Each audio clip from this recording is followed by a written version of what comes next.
All right, this is the video for Tuesday, February 16th. The bell work for today: why do companies and producers produce goods and services? Take a moment to pause the video and answer that question in your notes.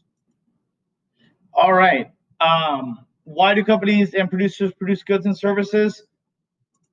Two words: profit, motive.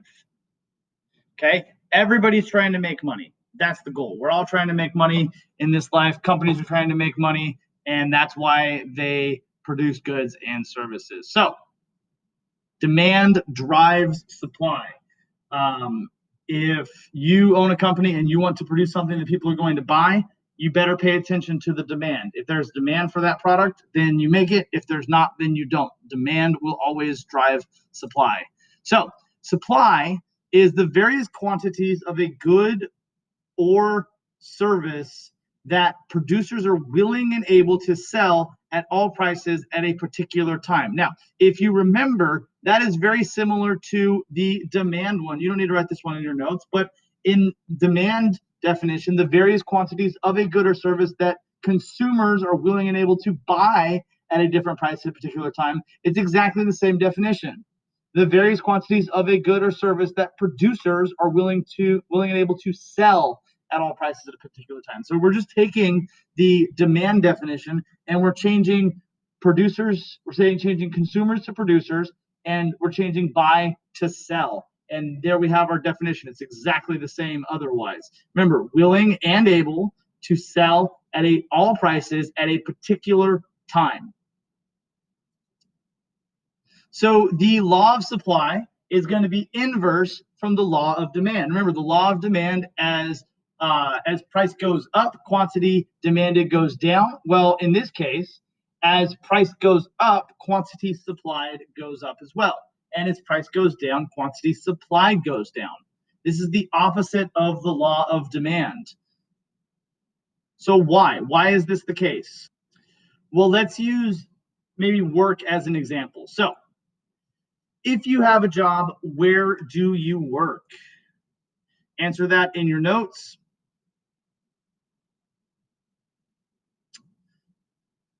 Now, at your job, how many hours would you work per week if you were paid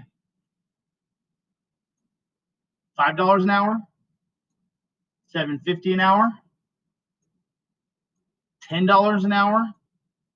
What about $50 an hour? Well, hopefully you can answer this in your notes. Hopefully, if you're being paid more, you are willing to work more hours, right? If I said, hey, I need help moving, if you come help me move, I'm going to give you $5 an hour. Well, you're probably not even going to do it, right? And if I said I'll give you $50 an hour, you're going to show up before the sun rises, you're going to work all day, and you're going to say, hey, do you need help on Sunday too, right? Because your time is worth something to you, and if I'm paying you more, you're more willing to sell that time. It's really the same thing, because you are a producer. You might not have a business and you might not sell things, but one thing that you can sell is your labor. You are a producer of your labor, and you sell it for that price. So what does that mean? As the price of your labor goes up, you're willing to work more. It's the same thing. Really, it's exactly the same thing if you own a company and you make something and you sell something within that company. If people are willing to pay more for it, you are more likely to produce that thing. As you are able to charge more, production becomes more valuable related to other tasks. So what is your opportunity cost of working? This is a quick review from a couple weeks ago. What would you be doing if you weren't working instead? Well, maybe you're playing video games and you have a job where you work for 6 hours and you make $10 an hour. If you don't go to that job, then you would have 6 hours of video games. And so the question is, would you rather have 6 hours of video games or $60? So going to work has an opportunity cost of $60, of playing video games for 6 hours. And if you chose to stay home for 6 hours, you would have a video game, you would have an opportunity cost of the $60 that you would miss out on. So companies have the same sort of calculation. Companies are trying to make as much money as they can for the things that they produce, and will produce more of that thing if it's selling for more and more and more. Graphing supply. So we're gonna talk about how we graph supply. If you remember, a demand schedule was a listing that shows the various quantities of a particular product that a consumer would demand at all prices in the market. A supply schedule is the inverse, right? This is how many quantities a producer would produce at all prices in the market. It looks something like this, okay? Remember in your last notes, we had price for dollars per disc and quantity supplied in millions per disc. So if you remember with demand, as the price went up, the quantity demanded goes down. The more expensive that item, the less people were willing to pay for it. The other, the inverse is true here. As the price goes up and we have our same prices here, the company's more and more willing to produce it. They're not willing to produce it at all for 50 cents. There's just not enough profit for them. At $1, they're willing to produce 3 of them. At $1.50, they're willing to produce 4. So it's going to be an inverse relationship for supply as it was for demand. Now, graphing supply, we're going to use the supply curve. We use the exact same thing, and we're going to have a graph that shows the various quantities supplied at every possible price in the market. So we have our same exact supply schedule right here that we had on the last slide. We're going to use that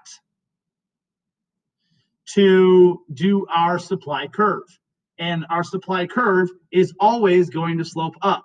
Remember, the price always goes on the y-axis. The quantity, in this case, supplied, always goes on the x-axis. Same as it was with demand. The price is always on the y-axis, and with demand, the quantity demanded is on the x-axis. So supply, because of that, because we have always the price here and the quantity supplied here, and because we have the law of supply, it's always going to slope upwards. It's going to have a positive slope. And we're just going to take these points and we're going to plot them here, and it's going to create our supply curve.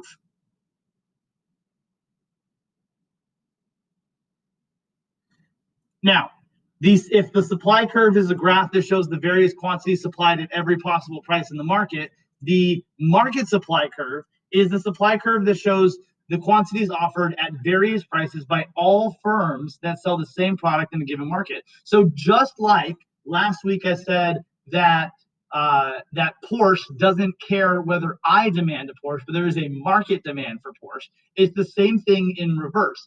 I might want to go buy strawberries, but I might go to one grocery store or a different grocery store to buy those strawberries, right? I'm looking at all firms.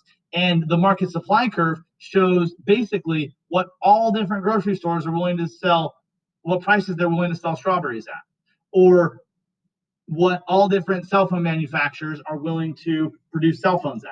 Okay, so that's going to be a reflection of all of the same things in the market. So last thing for today, in other words, a supply curve is for the entire market, where an individual supply curve would be for maybe just for our firm, for our company. So last thing for today, this is something you're going to think about on your own.